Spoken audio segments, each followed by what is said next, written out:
여러분, 혹시 50년을 한 사람과 함께 산다는 것이 어떤 의미인지 생각해 보신 적 있나요? 오늘 들려드릴 이야기는 실화를 바탕으로 한 부부의 이야기입니다. 50년을 함께 살아온 부부가 어느 날 갑자기 마주하게 된 충격적인 진실, 그리고 그들이 선택한 놀라운 결말까지.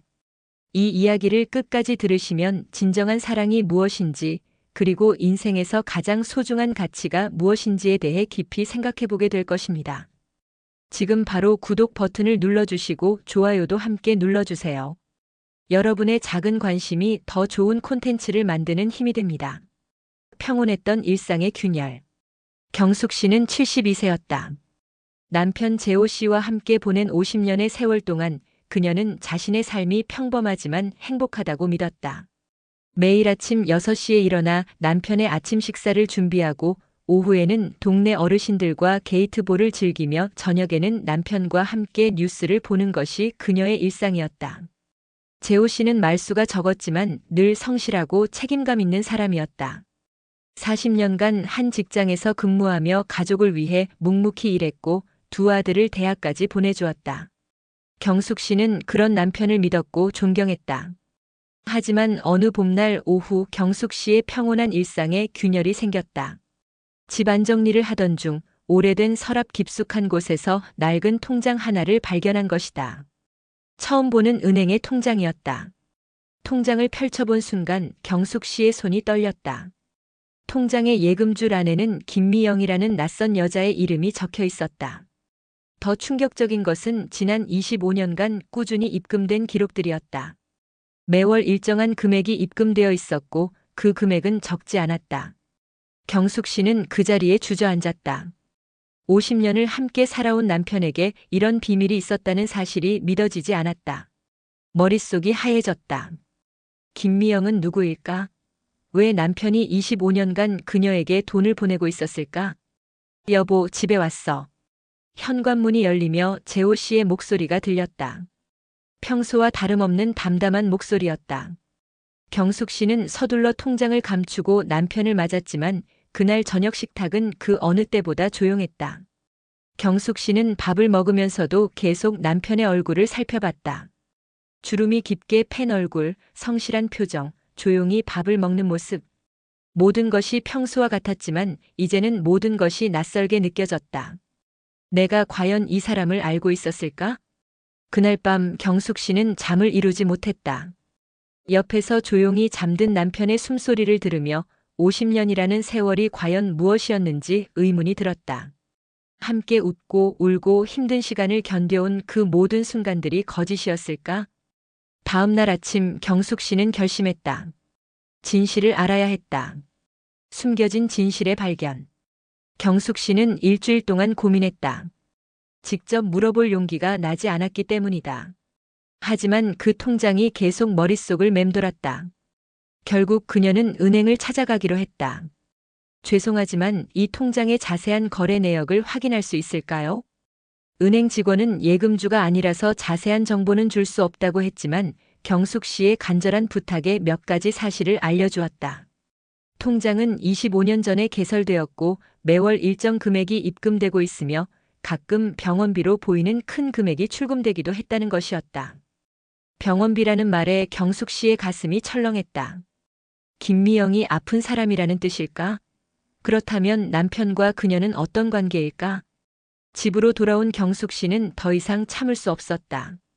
그날 저녁 재호 씨가 저녁 식사를 마치고 거실에서 신문을 읽고 있을 때 경숙 씨는 조용히 통장을 가져와 그의 앞에 놓았다. 여보, 이게 뭔가요? 재호 씨는 통장을 보는 순간 얼굴이 하얗게 변했다. 오랫동안 아무 말을 하지 못하고 있다가 깊은 한숨을 내쉬었다. 어떻게? 그걸 찾았어? 그게 중요한 게 아니잖아요. 김미영이 누구예요? 왜 25년간 그 사람에게 돈을 보내고 있었어요? 재호 씨는 고개를 숙인 채 한참을 말하지 못했다.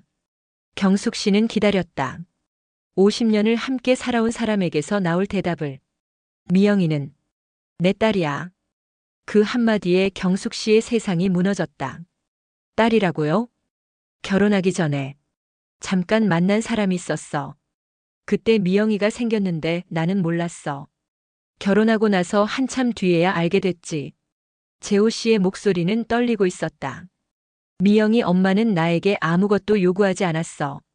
다만 아이가 크면서 생활이 어려워졌을 때 도움을 요청했고 나는 거절할 수 없었어. 경숙 씨는 말을 잃었다. 남편에게 자신이 모르는 딸이 있었다는 것. 25년간 그 아이를 몰래 도와주고 있었다는 것. 모든 것이 믿어지지 않았다. 왜 말하지 않았어요? 어떻게 말해? 결혼한 지 10년이 넘어서 알게 된 일인데 당신에게 상처를 줄까봐. 그리고 우리 아이들에게도 좋지 않을 것 같아서. 재호 씨의 목소리에는 25년간 숨겨온 죄책감이 묻어 있었다. 미영이는 지금 아파. 당뇨병이 심해서 정기적으로 병원에 다녀야 해. 그래서 병원비가 많이 들어가는 거야. 경숙 씨는 아무 말도 할 수 없었다.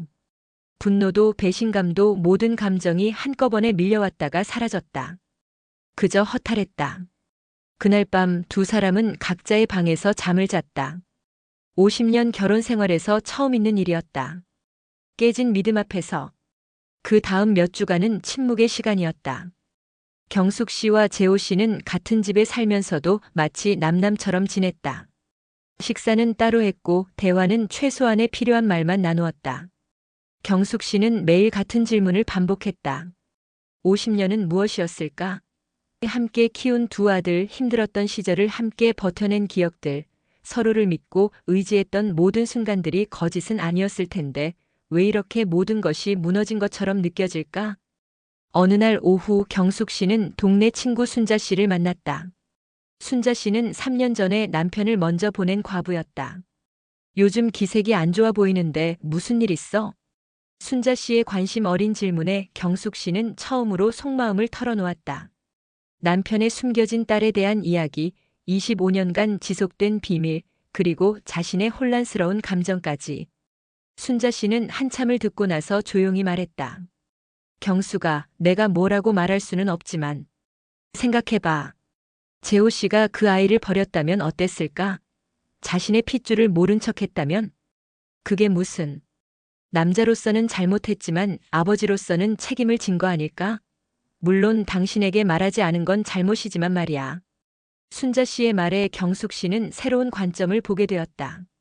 분명 재호 씨의 선택은 잘못되었다. 하지만 그가 그 아이를 완전히 외면했다면 과연 그것이 더 나은 선택이었을까? 그날 밤 경숙 씨는 오랜만에 재호 씨와 마주 앉았다. 그 아이. 미영이는 어떤 아이예요? 재호 씨는 놀란 듯 경숙 씨를 바라봤다. 착한 아이야. 힘든 환경에서 자랐는데도 누구를 원망하지 않고 간호사가 되어서 열심히 살고 있어. 자주 만나요? 아니야. 1년에 한두 번 정도. 그것도 몰래. 재호 씨의 목소리에는 아빠로서의 그리움과 미안함이 섞여 있었다. 당신을 배신한 것 같아서 괴로웠어. 하지만 그 아이를 포기할 수는 없었어. 내가 할 수 있는 것은 경제적인 도움뿐이었으니까. 경숙 씨는 재호 씨의 얼굴을 바라봤다. 그 얼굴에서 25년간 혼자 짊어진 무게를 읽을 수 있었다. 분명 잘못한 일이었지만 그도 고통스러웠을 것이다. 앞으로는 어떻게 할 건가요? 당신이 원한다면. 그만둘게. 더 이상 미영이에게 도움을 주지 않을게. 그 말에 경숙 씨는 깜짝 놀랐다. 25년간 아버지 역할을 해온 사람이 갑자기 그것을 포기한다는 것이 과연 옳은 일일까? 그날 밤 경숙 씨는 긴 밤을 새우며 생각했다. 용서와 이해, 사랑과 배신, 가족의 의미에 대해서. 선택의 순간. 한 달이 지났다. 경숙 씨는 여전히 결정을 내리지 못하고 있었다. 그러던 어느 날 재호 씨가 갑자기 쓰러졌다. 심근경색이었다. 다행히 생명에는 지장이 없었지만 수술을 받아야 했다. 수술실 앞에서 기다리는 동안 경숙 씨는 문득 깨달았다. 만약 이 사람을 잃는다면? 그 순간 25년간의 비밀보다 50년간의 동행이 더 소중하다는 것을 알았다. 재호 씨는 분명 잘못했지만 그래도 그녀에게는 가장 소중한 사람이었다. 수술이 끝나고 재호 씨가 회복실에서 깨어났을 때 경숙 씨가 침대 옆에 앉아 있었다. 경숙아, 아무 말하지 마요. 지금은 쉬어야 해요. 며칠 후 재호 씨가 어느 정도 회복되었을 때 경숙 씨는 조용히 말했다. 미영이에게 연락하세요. 뭐라고? 아버지가 아프다는 소식을 들어야 하지 않을까요? 재호 씨의 눈에 눈물이 맺혔다. 당신이 괜찮아? 괜찮지 않아요. 하지만 이해는 할게요. 그날 오후 미영 씨가 병원에 왔다. 40대 중반의 조용한 인상의 여성이었다. 경숙 씨를 보는 그녀의 눈에는 미안함과 고마움이 동시에 있었다. 어머니, 죄송합니다. 미안할 건 없어요. 당신 잘못이 아니니까. 아버지가 많이 아프세요? 이제 괜찮아요. 당신이 와주니까 더 좋아지실 거예요. 미영 씨는 재호 씨의 손을 잡고 조용히 울었다. 경숙 씨는 그 모습을 바라보며 복잡한 감정을 느꼈다. 질투도 분노도 있었지만 동시에 이해도 있었다. 그날 저녁 미영 씨는 경숙 씨에게 말했다. 어머니, 저는 아버지의 존재를 원망한 적이 없어요. 제 어머니도 그랬고요. 다만 아버지께서 어머니 때문에 고생하신다는 것을 알고 있었거든요. 고생? 제 때문에 어머니께 죄송하다고. 항상 그렇게 말씀하셨어요. 경숙 씨는 그제서야 알았다. 재호 씨가 25년간 얼마나 힘들어했는지를. 새로운 시작. 재호 씨가 퇴원한 후 세 사람은 조용한 대화의 시간을 가졌다. 미영 씨는 더 이상 경제적 도움을 받고 싶지 않다고 했다. 자신 때문에 부부 사이가 어려워진 것이 미안하다는 이유였다. 하지만 경숙 씨는 말했다. 가족이니까 서로 도와야죠. 그 말에 미영 씨는 다시 눈물을 흘렸다. 어머니, 완전히 용서할 수는 없어요. 하지만 이해는 할게요. 그리고 당신은 죄가 없어요. 그날부터 세 사람의 새로운 관계가 시작되었다. 미영 씨는 한 달에 한 번씩 안부를 물었고 경숙 씨도 점차 그녀를 받아들이게 되었다. 재호 씨는 경숙 씨에게 말했다. 고마워. 당신이 아니었다면 나는 평생 죄책감에 시달렸을 거야. 당신을 용서하는 건 아니에요. 다만 50년을 함께 산 사람으로서 이해하는 거예요. 경숙 씨와 재호 씨는 이제 예전과는 다른 관계가 되었다. 사랑이라기보다는 이해에 기반한 동반자 관계였다. 하지만 그것도 나름의 온기가 있었다. 어느 저녁 두 사람은 함께 차를 마시며 말했다. 50년이라는 시간이 결국 이런 걸 가르쳐 주는군요. 뭘? 사랑만으로는 부족하다는 것. 이해가 있어야 한다는 것. 재호 씨는 고개를 끄덕였다. 미안해, 경수가. 그리고 고마워. 저도 배웠어요. 완벽한 사람은 없다는 것. 그리고 가족이라는 것이 때로는 선택이 아니라 받아들임이라는 것을. 그날 밤 두 사람은 오랜만에 나란히 잠자리에 들었다. 예전과 같은 사랑은 아니었지만 50년을 함께 살아온 사람들만이 가질 수 있는 깊은 이해가 있었다. 창밖에는 봄비가 내리고 있었다. 새로운 계절의 시작을 알리는 비였다. 오늘 이야기는 여기서 마무리됩니다.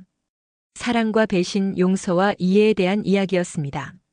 때로는 사랑만으로는 부족할 때가 있습니다. 이해가 필요한 순간들이 있죠. 그리고 가족이라는 것은 때로는 선택이 아니라 받아들임이라는 것을 배우게 됩니다. 경숙 씨와 재호 씨의 이야기에서 우리는 진정한 성숙이 무엇인지 배울 수 있습니다. 완벽한 사람은 없고 완벽한 관계도 없습니다. 하지만 서로를 이해하려고 노력할 때 새로운 형태의 사랑이 시작될 수 있습니다. 여러분은 이 이야기를 어떻게 받아들이셨나요? 댓글로 여러분의 생각을 들려주세요. 그리고 이런 의미 있는 이야기가 더 많은 분들에게 전해질 수 있도록 구독과 좋아요, 알림 설정까지 부탁드립니다. 다음에도 더욱 감동적인 이야기로 찾아뵙겠습니다. 감사합니다.